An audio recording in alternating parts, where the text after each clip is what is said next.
دو بڑے بوجھ پڑے ہوئے تھے ہماری حکومت پہ جب ہمیں 2 سال پہلے اقتدار ملا. ایک کہ جو پچھلی حکومتوں نے قرضے لیے ہوئے تھے, جتنا ہم نے پہلا سال ٹیکس اکٹھا کیا 4,000 ارب روپیہ, اس میں سے 2,000 ارب روپیہ ان قرضے جو لیے ہوئے تھے ان کے اوپر قسطیں واپس کرنے تھے. تو ملک کے پاس پیسہ آدھا رہ گیا ملک چلانے کے لیے, اور پھر مزید اور قرضے لینے پڑے ملک چلانے کے لیے. اور جو دوسرا بوجھ ہے وہ میں بعد میں بتاؤں گا, وہ پاور سیکٹر کا ہے. بجلی مہنگی بنا رہے ہیں, جو کانٹریکٹ سائن کیے ہوئے ہیں اس میں بجلی مہنگی بن رہی ہے, اور ہم اس ریٹ پہ پبلک کو بجلی بیچ نہیں سکتے کیونکہ آگے بہت مہنگی بجلی ہے. اور پھر ہماری انڈسٹری مقابلہ نہیں کر سکتی بر صغیر کی انڈسٹری سے, مثلا ہندوستان اور بنگلہ دیش, کیونکہ وہاں بجلی سستی تھی. تو یہ دو ہمیں سب سے بڑے مشکلات پڑی ہوئی تھی. تو اس کے لیے جو ہماری معیشت تھی وہ اٹھ نہیں رہی تھی, کیونکہ ہم بیلنس کر رہے تھے, اپنے خرچے کم کر رہے تھے, آمدنی بڑھانے کی کوشش کر رہے تھے. تو اللہ کا شکر ہے کہ آج ہماری آمدنی بڑھنی شروع ہو گئی ہے. اس کرونا وائرس کے باوجود ہماری جولائی کے اندر جو ٹیکس کلیکشن ہے وہ جو ہم نے ٹارگٹ سیٹ کیا تھا اس سے زیادہ ہوئی ہے, اور آگے اور بہتر حالات نظر آ رہے ہیں. اور جیسے جیسے ہماری کنسٹرکشن انڈسٹری چلے گی تو انشاءاللہ ہماری ٹیکس کلیکشن بھی بڑھتی رہے گی, اور روزگار بھی لوگوں کو ملتا رہے گا. اور ہمارا جو اور خوشائن چیز ہے, ہماری ایکسپورٹس بڑھنی شروع ہو گئی ہیں. جو دنیا کے اندر ساری دنیا میں ایکسپورٹس کو نقصان ہوا ہے کرونا وائرس کی وجہ سے, تو یہ ہمارے لیے بڑی, پھر سے میں کہوں گا خوشائن چیز ہے کہ ہماری ایکسپورٹس بڑھنی شروع ہو گئی ہے. ہماری ٹیکس کلیکشن اوپر چلی گئی ہے, ہماری سٹاک مارکیٹ اوپر چلی گئی ہے, سیمنٹ کی سیلز اوپر چلی گئی, اس کا مطلب کنسٹرکشن ایکٹیویٹی شروع ہو گئی ہے.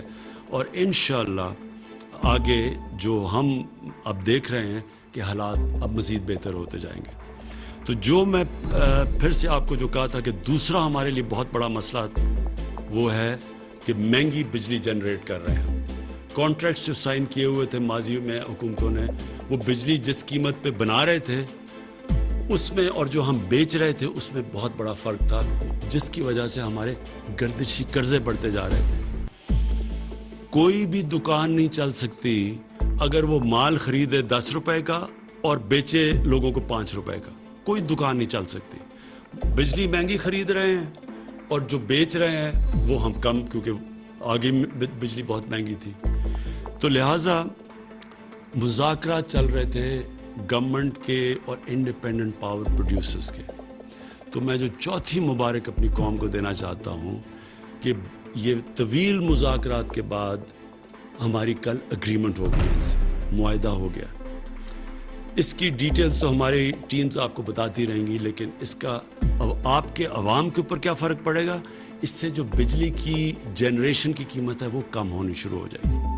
اور جب وہ بجلی کی جنریشن کی قیمت کم ہوگی, یہ فائدہ ہماری انڈسٹری کو بھی ہوگا اور انشاءاللہ آنے والے دنوں میں عوام کو بھی ہوگا.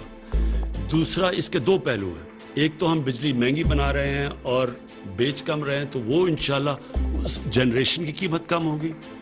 دوسرا, آنے والے دنوں میں جو ہم بڑی دیر سے تیاری کر رہے ہیں اپنی ڈسٹریبیوشن نیٹ ورک کو ٹھیک کرنا.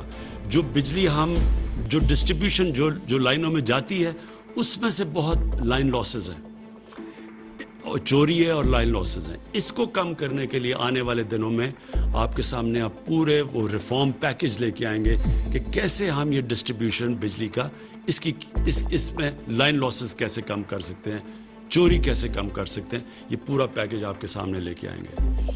پھر سے اس کا نیٹ نتیجہ انشاءاللہ بجلی کی قیمت کم ہوگی. یہ سب سے بڑا بوجھ ہمارے اوپر قرضوں کے ملک کے قرضوں کے اوپر کا ایک بوجھ, اور دوسرا بوجھ یہ پڑا ہوا ہے یہ جو مہنگی بجلی بنا رہے ہیں اور پھر ہم جو ڈسٹریبیوٹ کرتے ہیں اس میں نقصان بہت ہو رہا ہے. اس سے جو میں پاکستان دیکھ رہا ہوں کہ ایک انڈسٹریل پاکستان, جو انڈسٹریل پاکستانی روزگار دے سکے گا لوگوں کو, انشاءاللہ اس ڈائریکشن کے اوپر ہم نکل جائیں گے. آخر میں پاکستان کی طرف سے مقبوضہ کشمیر میں جو ہمارے بھائی اور بہنیں ہیں, جو ہمارے بچے ہیں, ہم سب کو آج پاکستان کی طرف سے میں ان سب کو آج پیغام دینا چاہتا ہوں کہ سارا ملک آپ کے سامنے کھڑا ہے. سارے ملک کو احساس ہے کہ کس قسم کے ظلم کا آپ سامنا کر رہے ہیں, کس قسم کی مشکلات آپ کے اوپر ڈلی ہوئی ہیں.